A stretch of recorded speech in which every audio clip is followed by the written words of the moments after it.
Okay, welcome to Bebonicon 52's panel Draw a Card, Pump Up Your Plot with Tarot. Our moderator today is Chaz Kemp. Take it away, Chaz. Hello.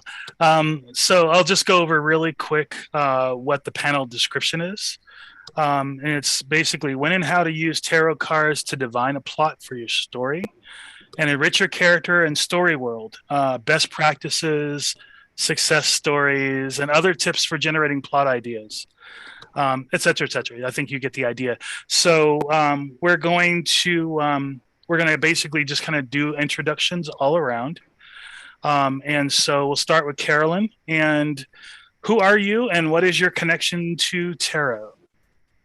Who am I? That's such a good question right now. Hi everybody. I'm Carolyn Kay. I'm a Colorado author. I write primarily steampunk and fantasy with some sidelines into sci-fi and horror short stories. I am my connection to tarot and oracle.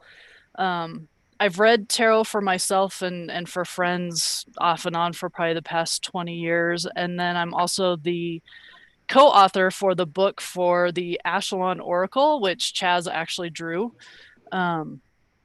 So I have, and Jane's awesome showing the back of the box. So yeah, that's my connection. Rhonda. Hi, my name is Rhonda Parrish, and I'm a Canadian editor and anthologist. My connection to tarot is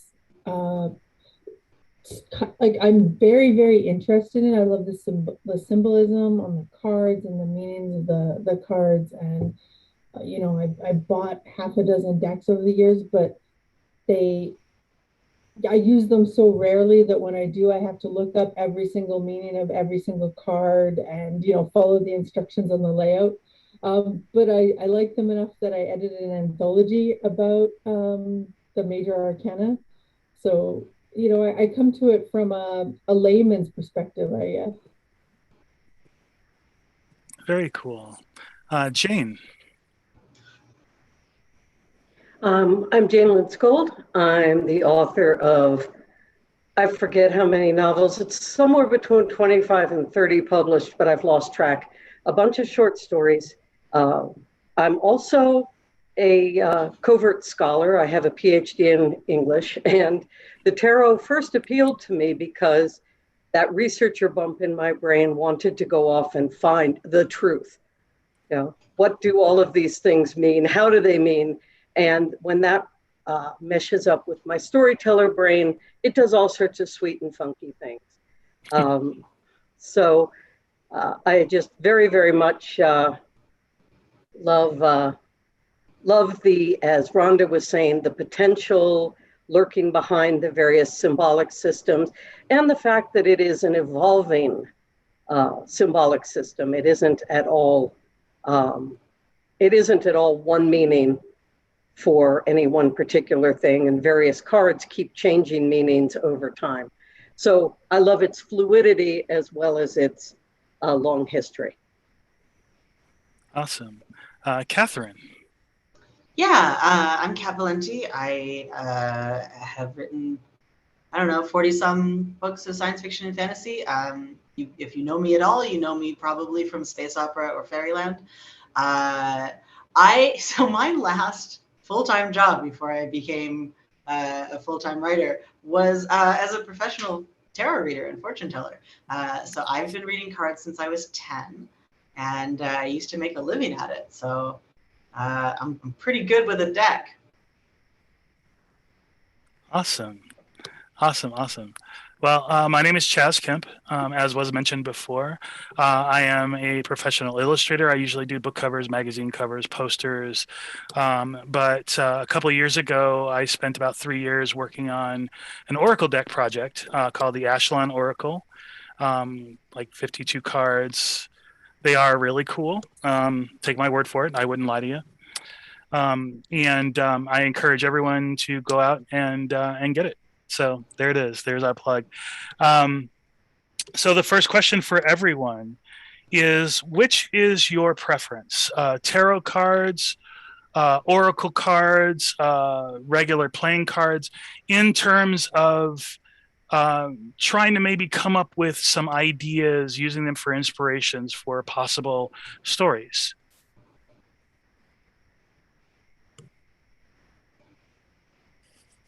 It's certainly tarot cards. Oh, sorry. Okay. Go, Kat. It's certainly tarot cards for me. I mean, there's a certain amount of familiarity, as I said, since I've been doing it since I was a kid. So I don't have to look up meanings the way I might with other kinds of divination decks, and playing cards just make me feel like I'm at my parents' house. So yeah, it's definitely tarot cards for me. As far as what deck to use, it was made clear to me when I started dating my husband that I have an abnormal number of them, and they are all over the house. I didn't really think about it, but I do have dozens of decks. I guess it's a little alarming if you aren't into that kind of thing. But I'm always happy to go back to I like universal weight rather than rider weight because I just find the color scheme a little more calming. I like the Thoughts deck as well. I have a beautiful Russian deck that I really like. Really it's kind of a mood thing as far as what deck to use. Awesome. Rhonda. My familiarity for using them as story prompts and that type of thing is strictly limited to tarot. Actually, I've never tried using an oracle deck, and I don't think I would know how to use playing cards. Again, maybe that's because I have to look everything up. But the deck that I have right now is a Crow Tarot deck. That's the only one that I have within handy reach, so I don't know if any of the other ones would count. So that's me. Okay. Jane. I like a variety. One reason I picked up you all's Oracle deck when you all were at one of the Bubonicons was because I really like having my, rather than being stuck with what I know very well, I really like being stimulated with different things. Playing cards sometimes work great. I love the fact that the playing cards and the tarot cards have a close relationship. The familiar suits from the playing card suit, let me see, clubs is staves, hearts was cups, pentacles became diamonds, and there's another one floating around, and I'm sorry, I'm just off a plane, so I'm really out of it and tired and stupid. But what I mean is, to me, I enjoy the synergy of all sorts of things. And since people are having fun showing off, I pulled out my oddest tarot deck. This is the manga tarot deck. Oh, wow. And, so you've got these gorgeous gender fluid type people portraying the different things. Another one that is kind of cool and comes from a different interpretation, and something that Chaz and Carolyn's guidebook for Oracle ties into too, is color your own tarot. So I tend to go out of my way to move away from the more traditional sets and to look for the ones that are going to trigger me by the interesting different ways that the artists have chosen to interpret their material. Awesome. Carolyn, what do you think? Well, I think I'd probably get fired if I didn't say our Oracle deck, but it's actually, it is an honest thing. I like it because it gives, because there's words for the Oracle deck and whatnot, it kind of, for me, is a little bit easier to use. Plus, I know the meaning, so I don't have to go look them up. I'm still enough of a tarot novice that I have to look up the meanings of the cards in the books for the various decks I have. I'm with Rhonda though. I love that Raven tarot deck. If I'm just doing tarot for myself, that's the deck I kind of gravitate to. But I'm also like Kat, where I think there's probably a tarot deck in every room of the house. for random reasons, pretty much. But yeah, I really like the Oracle decks just because it gives you words in addition to the artwork to kind of help spur ideas.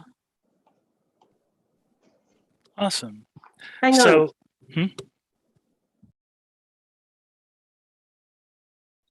Jane, you're muted. Instead of unmuting myself. Am I muted or unmuted? I you're am muted. unmuted. Unmuted now. Muted now. My screen says the reverse of what I am. Okay, but just for those of you who don't know the Oracle deck, you should.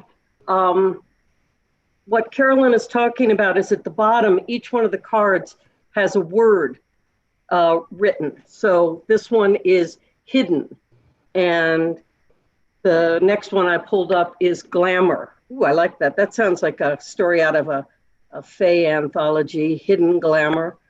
Someone should put a link to that deck in the chat. So, You can buy it. so that's what she's talking about when she says each card doesn't only have a picture, it has a word that's associated with it. Can I throw out another thing that is, it's technically not tarot cards or oracle cards, but I have Please. used it. In fact, I wrote a novelette a couple of years ago that won an award called The Long Good Night of Violet Wild. And the way that I wrote that entire thing was with Dixit cards. Does anybody on the panel know what Dixit is? It's a great, great game. It's like Cards Against Humanity, except instead of like offensive jokes, it's like pictures and feelings. So it's a wonderful game, but the art in the cards is so evocative and so beautiful and so surreal, and there's just so much going on in each image. So I drew 6 cards at random and like challenged myself to write a story that connected those 6 images. So I've used Dixit cards in this sense. Nice. Nice. All right. Anybody else want to throw in something before I move on to the next question? No? Okay. All right. So have you guys used the cards? I guess Kat has already answered this question. Have you used the cards to help create an entire plot, or do you use them just only when you get stuck? So we'll start with Kat. Do you have any other examples of where you've used the cards to help with a story or anything like that? I mean, I think that is one where from the very beginning of writing the story, like the whole concept of the story was that I was going to do this process. So like, if you want to read a story that was 100% done this way, like that's the story to read. I certainly, when I get stuck, might try drawing a card. The problem with doing it only when you get stuck is that my brain is fully capable of saying, I reject that card. But knowing that I reject that actually can even be helpful if I'm stuck. Being able to cross things off a list as far as solutions in a plot is sometimes as helpful as being able to, create something off of a card. But yeah, I think I definitely did with Deathless I wrote a novel called Deathless 10 years ago. It's a 10-year anniversary. And it's a retelling of a Russian fairy tale set during the siege of Leningrad in Russia. And I was really, really stuck between part 4 and part 5 of it. And I definitely drew cards to kind of make those choices when I was trying to figure that out. Those are the biggest examples I can think of. Excellent. Carolyn. So I've used the cards kind of more in I'm stuck in need to find my way out of, this box that I put myself in, or, my ideas have run into a wall. So I'll draw a couple cards and just kind of either do a reading for the character that I'm stuck with. So I'll do like a 3 or 4 card reading just to see where the character's at. And sometimes that helps. It'll tell me whether or not my whether I've really painted them into a corner, or if, there's a different direction they want to go, kind of thing, or just kind of help me figure out, maybe where the emotions need to go with the story, because maybe that's where I'm stuck. So I've done that kind of stuff. Haven't ever plotted out an entire story with the tarot deck or with the oracle deck. That would be an interesting thing just to try and see what happens, especially with our oracle deck. That could be fun. Awesome. Rhonda. So I've primarily actually used them to make work for other people instead of for myself. So I assigned cards to other authors and asked them to write stories that were inspired by the idea behind the cards, not about the cards, but just the themes and ideas that pulls up. And I have a friend who she doesn't pull individual cards for when she gets stuck or for prompts, but she's had readings done for her characters, not for herself. So she had somebody who's knowledgeable do a reading for her character, and then based on what they learned from that reading, they were able to figure out, this is where the character should go next, or this is what the next obstacle should be, and that's been really helpful for them. I haven't tried that yet, but it's 100% on my list of things to do now that I've learned about it. Right on. Jane, how about you? Muted or unmuted? You are currently unmuted. Wow, I did it. Okay. I can read tarot, but I can't handle Zoom. Probably the most one that I deliberately planted a bunch of tarot references in is my novel Child of a Rainless Year, which is a very strange novel set in the city of Las Vegas, New Mexico. And I'm very proud of the fact that except for the fictional house and family that I invented for the story, all the weirdness actually belongs to the history of Las Vegas, New Mexico. And the tarot crossover began to occur to me because of the hotel. What's the hotel's original name? And there's a hotel there that was built, and it's like something out of Monty Python. They would build the hotel, it would catch fire, fall down, the Montezuma Hotel. It would fall down, they would rebuild it, and then they would rebuild it again. It finally survived and is now the home of one of the campuses of the United World College. But that, to me, really seemed, why did that building so desperately need to be there?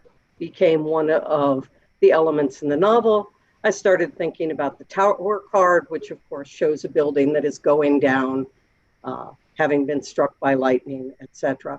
I thought, well, what else can I slip in to the novel just to add an extra layer?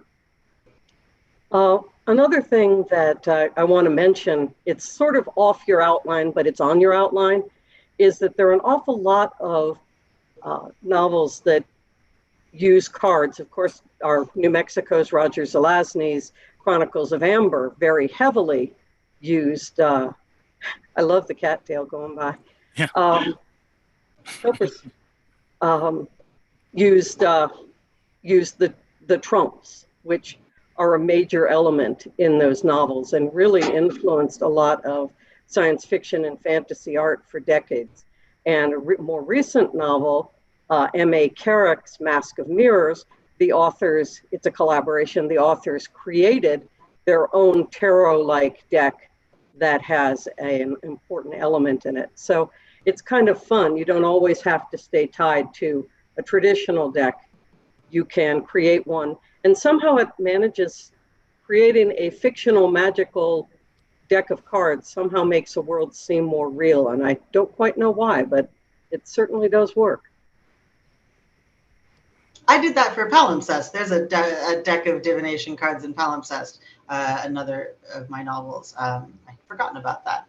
But they're definitely other cards, the Ship of Fools and various other trumps than the ones that we are familiar with.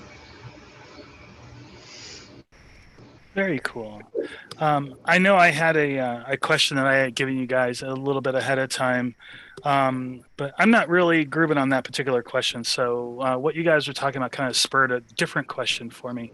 Um, how can you guys give us an example of, say, how you can use a tarot deck or an oracle deck to help create a magic system for a world that you're writing or building? Because I think that sounds like that could be kind of interesting. And we'll start with Jane. You have a puckish sense to you. All right, that's just out of the Me? blue. Create a What? yay! I have no idea what you're talking about. None whatsoever. Okay, I think one of the ways that you could use the the traditional tarot deck to create a magic system would be to assign to each of the 4 suits, I remembered the last one, swords, a different magical area. So swords might be your battle magic suit.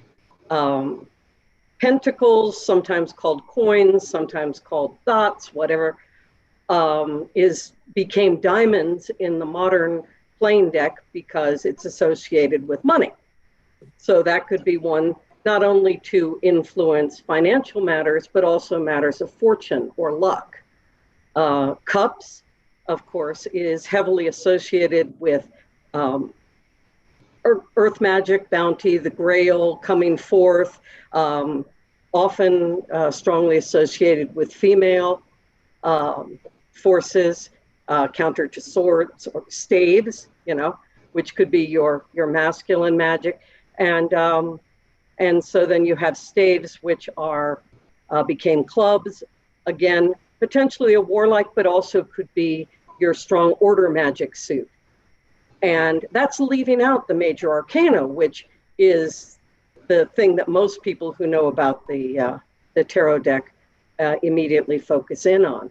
And then I'll toss the ball to somebody else. All right. Catherine.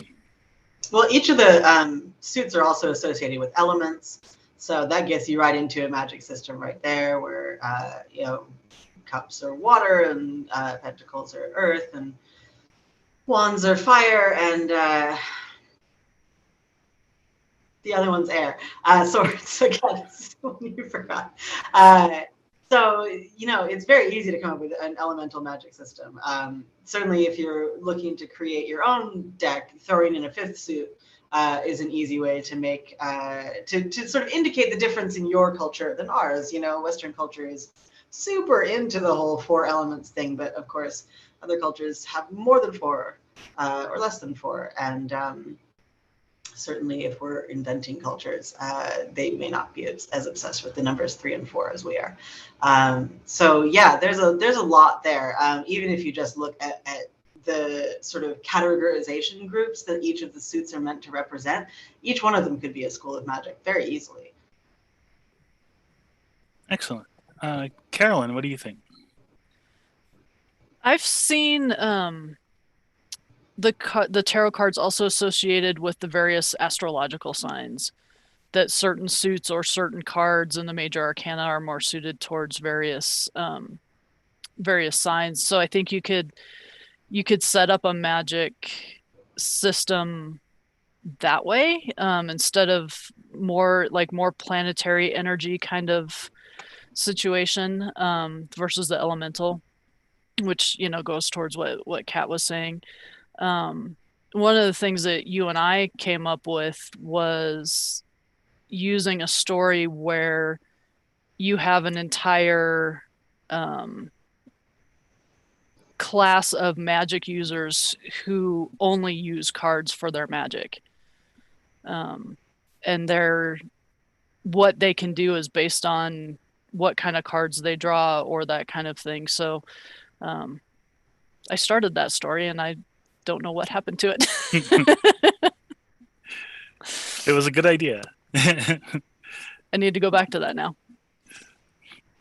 Awesome. Rhonda. So sort of tying into what Kat was saying about, not necessarily needing to have four suits.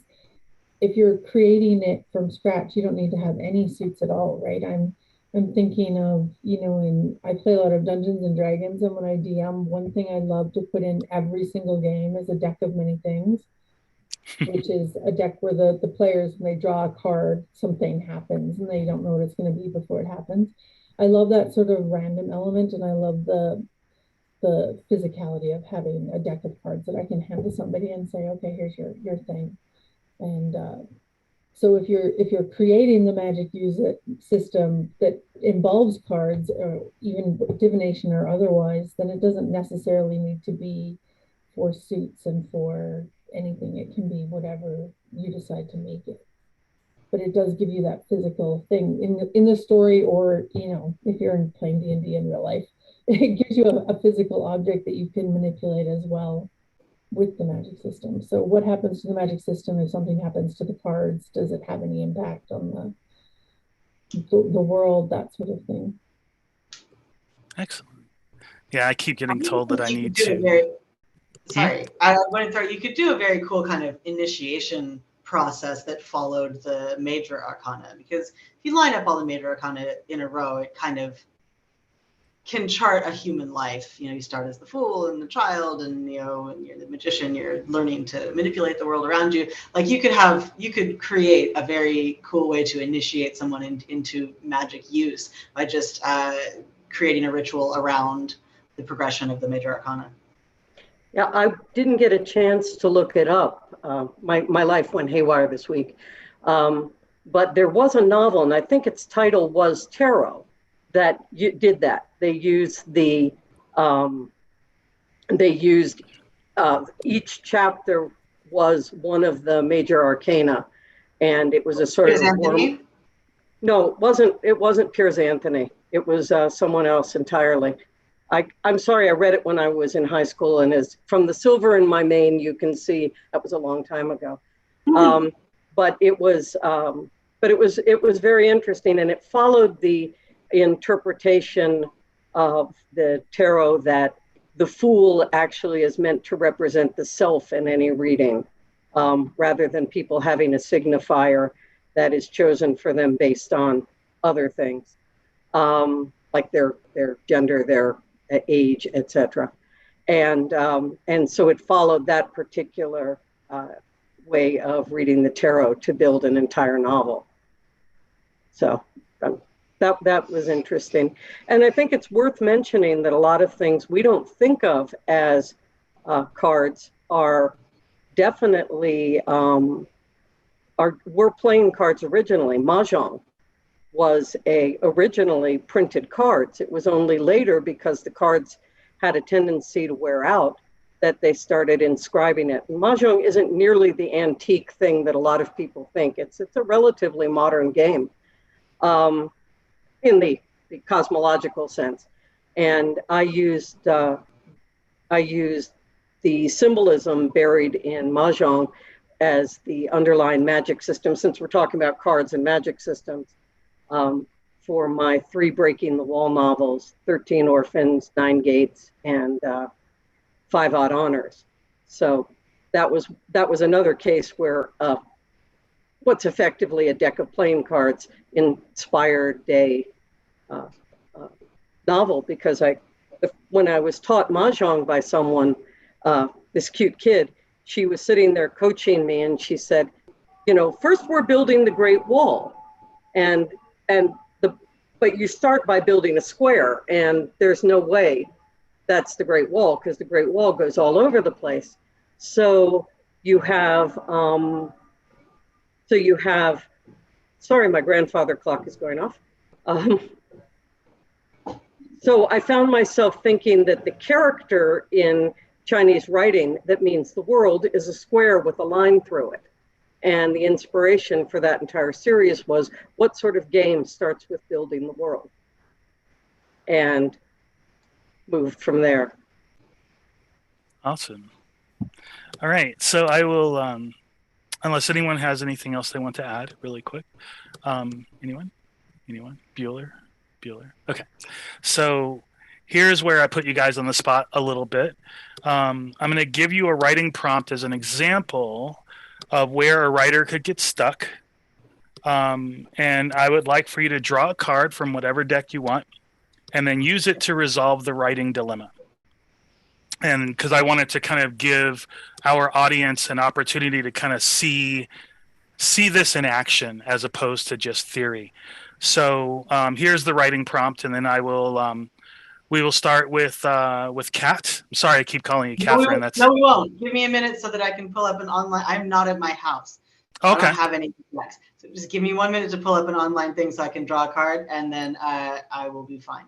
All right, then we'll start with Rhonda. We'll start with Rhonda. Is that cool? Okay. So, as Alexis was cleaning her late grandmother's attic, she discovered an amazingly beautiful doorknob in a very decorative shoebox. On a whim, she held it up to the wall and twisted it clockwise. The wall shimmered and a door appeared. And as she opened the door, she saw blank. So, Rhonda, we'll start with you. You're muted. And now I'm unmuted. So the card I got was the Ace of Cups.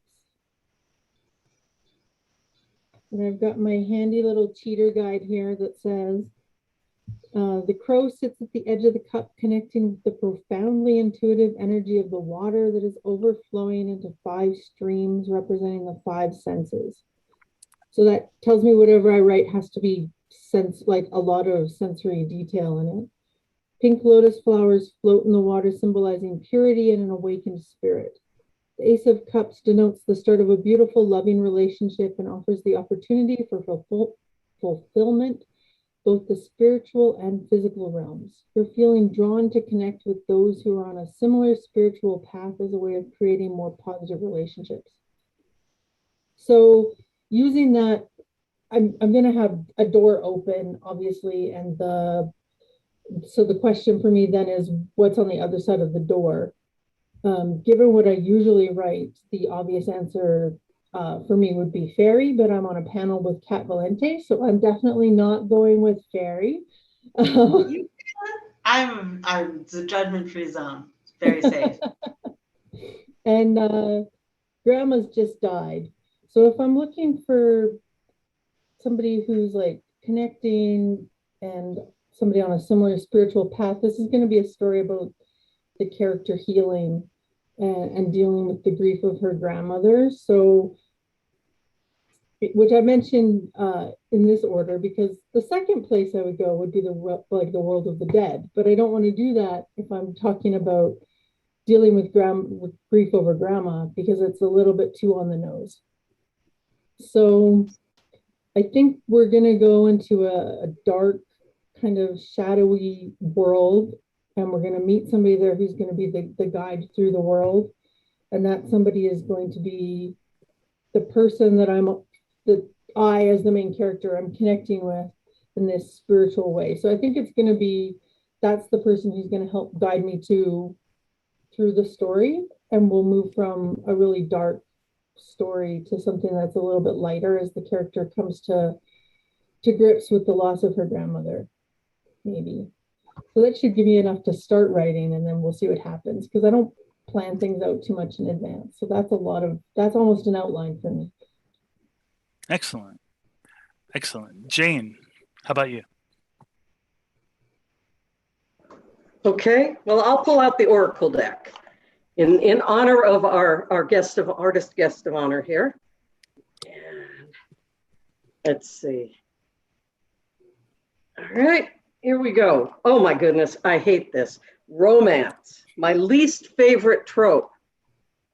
So I'm going to say that she opens the door and there is the romantic ideal of, well, since I don't know this person yet, I don't know what her romantic ideal is. So let's grab another card and see what maybe she would find is cool. That's the neat thing about the Oracle deck, is you've got all these different things.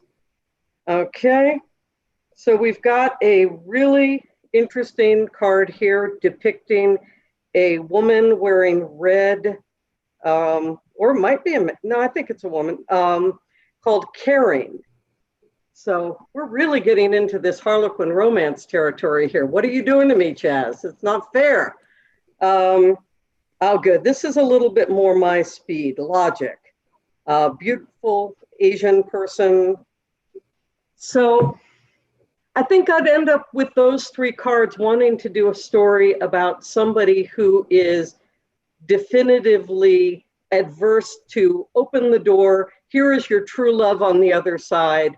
And like, yeah, right. I'm going to back off from that. This is dangerous. This is illogical. This is irrational. But this person, this ideal romantic figure, really cares. We've got the caring card here. Caring is a driving impulse. So it's going to be a story about somebody who, probably because the loss of her grandmother has made her averse to bonding with people, because after all, the only thing that happens if you care about people is they die, they leave you, you're abandoned. So it's going to be a story about her being offered by this doorknob the opportunity to accept that if you shut yourself off from caring, if you shut yourself off from romance, you shut yourself off from living. And that accepting that the pain that's eventually going to come is worth the price. Wow. I love it. All right, Carolyn. Okay, so I initially drew the time card, which is kind of hard to see. And so I was thinking about some stuff, and then I decided to draw another card, so I drew Hidden. So my thought is she turns the doorknob and it opens up into a world of her grandmother's youth. So she gets to go on an adventure. It's kind of a lighthearted story where she gets to go on an adventure with her grandmother when she was younger, maybe to find out the secret that her grandmother always carried about her past. Maybe her grandmother was a spy in a war, or, was a secret adventurer and, was kind of a female Indiana Jones or something. So it's kind of where I would start with that is almost a time travel kind of story. Right on. All right. Hopefully, Kat. Yeah, so I drew the Hermit. And I mean, I love a dark staircase into nothing. So I would imagine just that there's a long, winding, dark staircase and a hooded figure in gray with a lantern walking down it. But then what came into my head was that the figure gets down a certain number of stairs and then kind of glitches out like a piece of rough film. It goes back to the top of the staircase and proceeds down again, glitches out, proceeds down again. And I kind of love the idea that this is what happens to everyone in her family when they die, and she's discovering the secret of how they're all stuck, and that her whole family, including her grandmother, has fallen into this secret stuck world. And she has to sort of figure out how to fix that. So I actually kind of dig that. Right on. Right on. Sisyphus kind of thing. Very cool. Well, if any of you guys writing these stories with this as kind of a basis, I absolutely want to read it. And if you turn it into a book, I want to do the cover. So, okay, I think we can probably open this up to questions from our Hereditary. Yes, love it. We can open this up to everybody to ask the panelists questions. Yeah, so if there are any questions, please ask them in the QA. I am also monitoring the Discord. If people have questions there, just tag me, Mandy, in your questions. But I don't see any right now. So panelists, if you want to keep going.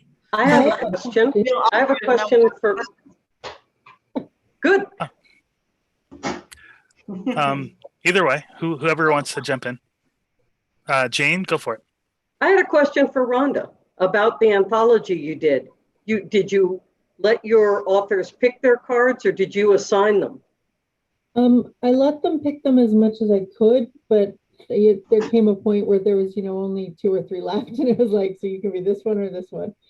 Some of them were really, really familiar with tarot, and they had cards that they felt deeply about, that they'd connected to. And some of them were like me and were just looking up the meanings in books and going, oh, I think I can write something about that. So we do have a question from Rose. She says, I've heard various takes on this from tarot readers, but can anyone talk briefly about the Crowley deck? Me. I can. Okay, so if we were at an in-person con, I actually might not say this because people might get mad. Aleister Crowley is a terrible human being. He's a total dick. There is nothing redeemable about this man. He's an awful person. He was an awful person. Almost every bit of his magical practice involves the abuse of others. It is toxic and terrible, and about as peak patriarchy really as it gets. That said, it's a beautiful tarot deck. It just is. The art is gorgeous. Some of the variations on the cards are really interesting. My understanding is that he didn't have all that much to do with the art, and so I still feel comfortable occasionally using it. But when I first discovered it, and I was working as a tarot reader, like I was really torn because, man, I have never liked Crowley, and I know a lot of people in the fantasy community and in the occult community do, and I just don't. It's that abuse of others thing that really kind of gets to me, and don't want to be a part of it. But the art really speaks to me, so I've always been really torn about the Thoth deck. I mentioned it in the beginning, in that yes, he was involved with creating it, but the art is done by a woman, and like would I, if I were working as a tarot reader right now, would I use it? Absolutely not, never. Do I still have a deck in my house? I do. And occasionally I really still find value in it, but I kind of just focus on the artist rather than Crowley, because that is energy nobody needs in their life. If you don't really care that much about consent or abuse or anything like that, he went broke like 90 times. So you don't want that kind of energy in your life, just full stop. The guy could not handle money. So I think that it is a problematic deck just because it is wrapped up in the magical system of somebody who just did not care who got hurt. But at the same time, there is something to the art. So if I could just take the art away and reassign every card to something else and make my own out of it, then I would be thrilled to use it forever. But I try not to associate with anything that Crowley was part of. I have to add, Kat, that when I was doing some research on William Butler Yeats and his involvement with the occult, he was one of the founding members of the Golden Dawn and things like that. Mm-hmm. I was reading his letters from that time period, and he has a great comment about Crowley and why they ousted him, and it actually and such. He said, "We did not believe that an occult society was intended to be a reformatory." Mm. Yeah, he's just not a good man. Just wasn't. Someone in the chat said this is probably why Juan said this. Crowley is usually portrayed as a villain in most stuff he's read. Sure.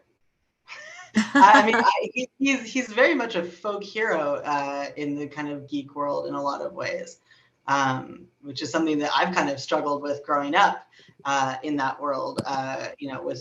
With particularly young men who read his book and are all over do as thou wilt, and it can get real weird, honestly. But I think that there's definitely a whole part of our world that adores Crowley and a whole part that does not. I remember reading. We're just starting to reread Sandman, the graphic novels, and in one of the first stories, the person representative of the main villain of the first story arc is patterned after Aleister Crowley, and yeah, not a cool guy. So Nope.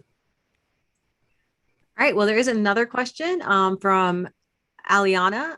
For those who use multiple decks, do you have a specific story deck you use only for helping with writing and storytelling, or do you choose a deck with a theme that matches whichever story you're working on at that time?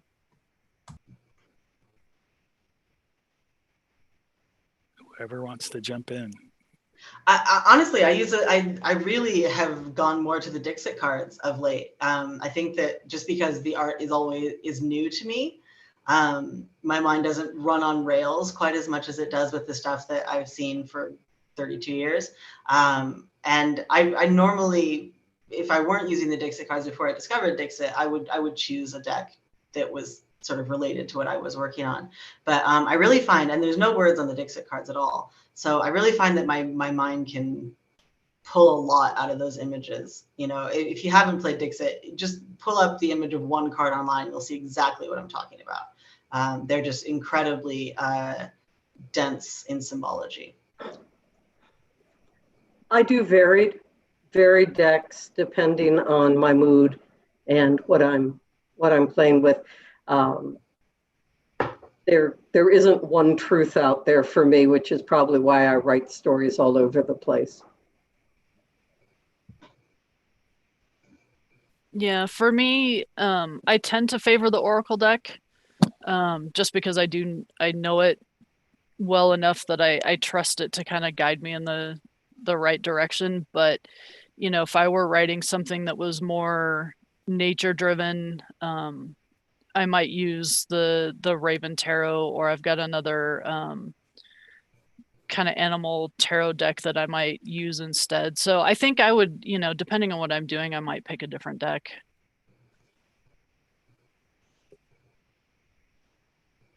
Yeah, I know a lot of people that do a lot of the fantasy stories and fantasy writing. A lot of people use the Robin Hood tarot deck. That's kind of a favorite with a lot of people. It's pretty popular. You know, I know that I've got a couple of different Art Nouveau decks, and so when I was doing a lot more Art Nouveau art, and I wanted inspiration, I pulled from a lot of that, a lot of those decks, because those really spoke to me quite a bit. Do we have any other questions? We do. So we have a question from Mary. Has anyone come across the Stephen D. Farmer Earth Magic Oracle cards? And if so, has it helped with a story? Don't know it. That's a no across the board. Okay, another question from Regina. Sorry. Have you ever done a reading for yourself or someone else and have it inspire a story later?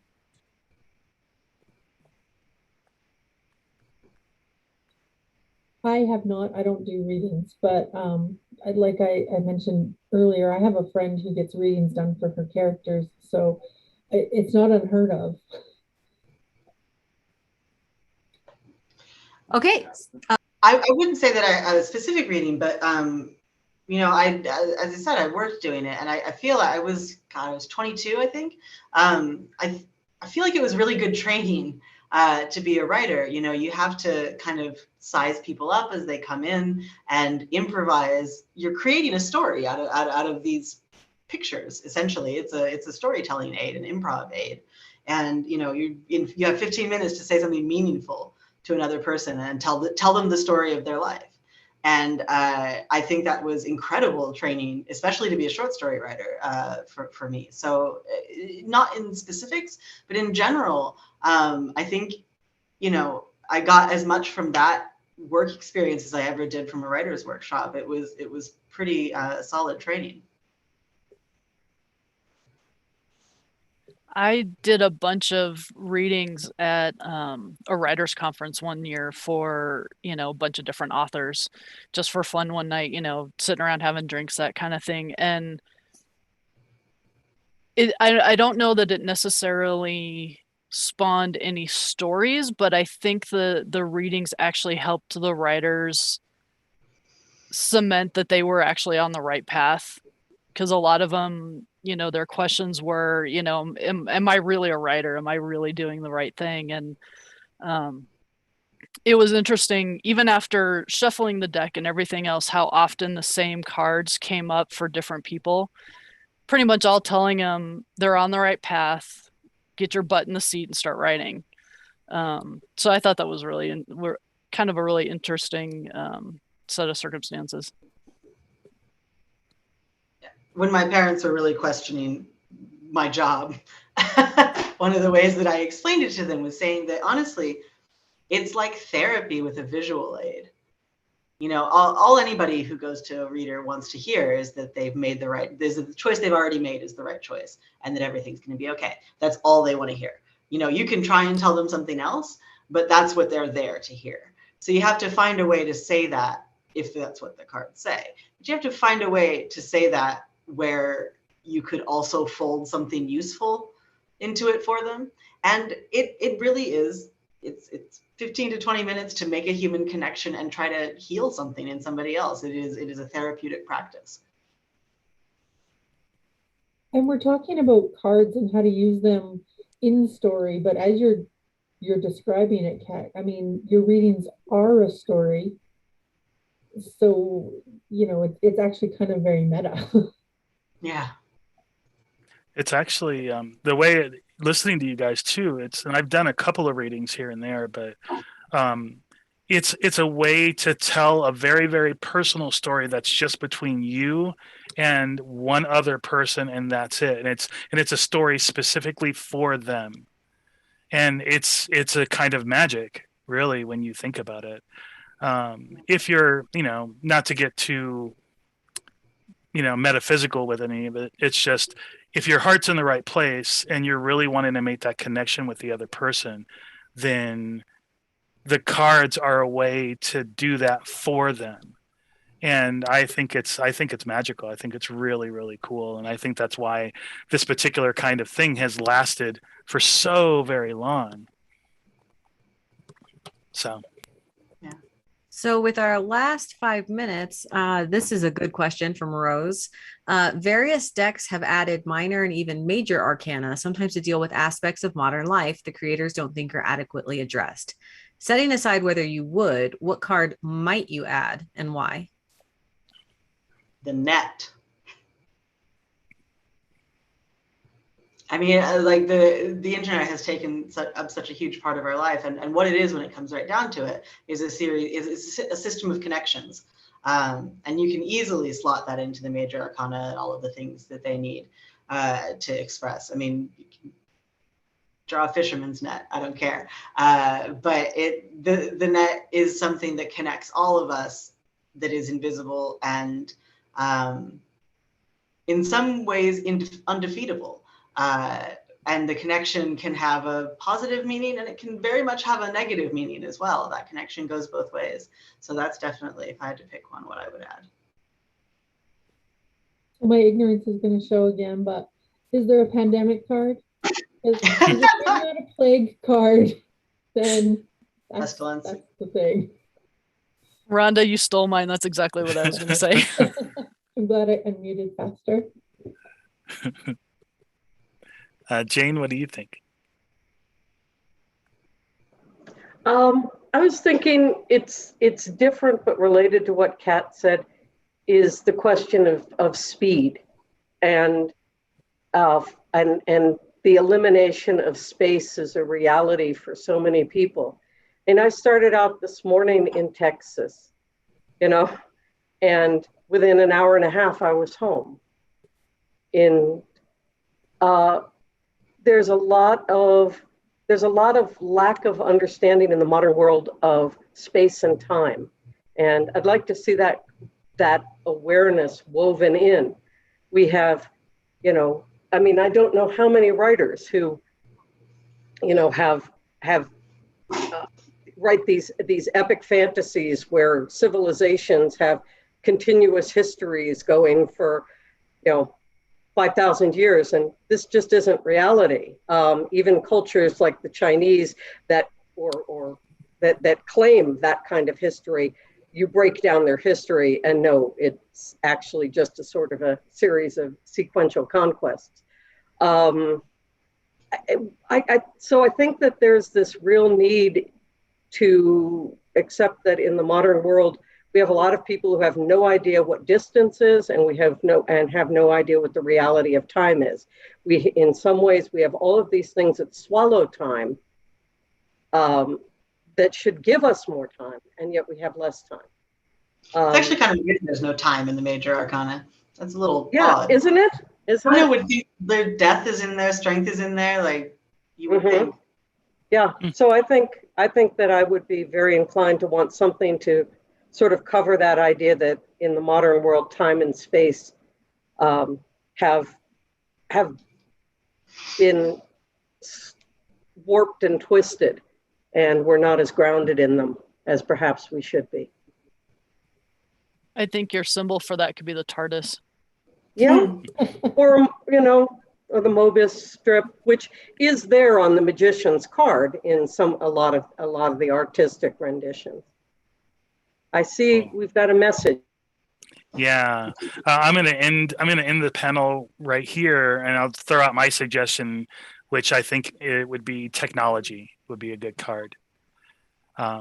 So anyway, I want to thank Bubonic-Con. I want to thank all of our amazing, wonderful panelists and all of the amazing, fantastic, stupendous guests who have watched us on this panel. I thought this was particularly fun.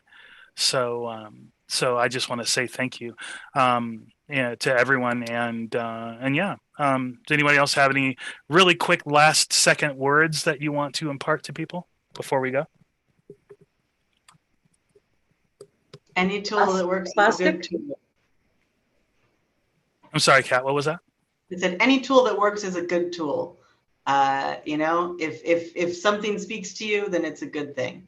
So if the cards speak to you, if they help you with your story, if they help you with your life, then don't spend any time worrying about whether it's woo or not. Just accept the tool and use it. Whatever it takes to get the words on the page. That's the key. Cool. Carolyn, Jane, anything? I agree. Feel free to unlock yourself. There's too much emphasis on being linear. Feel free to break out of the linear, and if drawing a random card and making yourself play with it, like Kat talks about doing with the Dixit cards, then that's a real interesting combination. So, but don't let anybody tell you the best way to think. Find it. Cool. Carolyn? Yeah, I think you can find inspiration anywhere, whether it's, cards or photography or, random stuff, even your dreams. I think, you can find inspiration and ways to unlock yourself pretty much anywhere. You just have to be open to it. Okay, thank you to our draw a card panelists. I'd also like to remind everybody that we do have a virtual auction going on Facebook. It's in the gallery, and they're in $1 increments in the comments. Thank you. Thanks, everyone. Bye. Thank you, guys. Good night, everyone.